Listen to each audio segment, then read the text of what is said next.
সুন্দর একটি short film বানালাম। দেখুন, বরফের মধ্যে দৌড়াচ্ছি। মানে এত একটি ভালো লাগতেছে যে বলার মতো না। বরফের মধ্যে দৌড়াতে দৌড়াতে হঠাৎ দেখা হলো আমার নায়িকার সঙ্গে। তো নায়িকার সঙ্গে দৌড়াচ্ছি, দৌড়ানোর ফাঁকে তো বরফের মধ্যে চা খাচ্ছি। নায়িকাও বলতেছে যে আমিও চা খাবো। ঠিক আছে, তোমাকেও নিয়ে চা খাচ্ছি।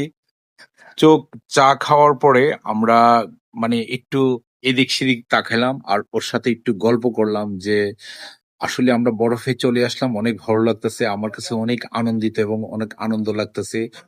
তোমার কাছে কেমন লাগতেছে আমি জানি না। তো চলো আমরা একটু সামনে চলে যাই ঘোরার জন্য। তো প্রচুর বরফ ছিল, বরফের মধ্যে আমার নায়িকা বলতেছে চলো এইদিকে চলে যাবো দৌড়তে দৌড়তে। চলো দৌড়তে দৌড়তে যাই আমরা। তো আমরা ধরতে ধরতে এদিকে চলে গেলাম। তো আসলে অসাধারণ একটি ভিউ ছিল, চতুর্দিক দিয়ে আইস আর আইস। তো নায়িকা বলতেছি শোনো, আজকে আসার পরে আমার কাছে অনেক ভালো লাগতেছে। আর চলো আজকে আমরা বাইক নিয়ে বরফে দিয়ে চালাবো। তো আমার কাছে এত ভালো লাগলো। আর আইস মধ্যে বাইক নিয়ে চালানি অনেক মজা। আমার নায়িকা আমার কাছে চলে আসলো। তো আসলে মানে এত সুন্দর একটি মুহূর্ত ছিল যে বলার মতন। সো ভিডিওটা ভালো লাগলে সবাই শেয়ার করে দিবেন।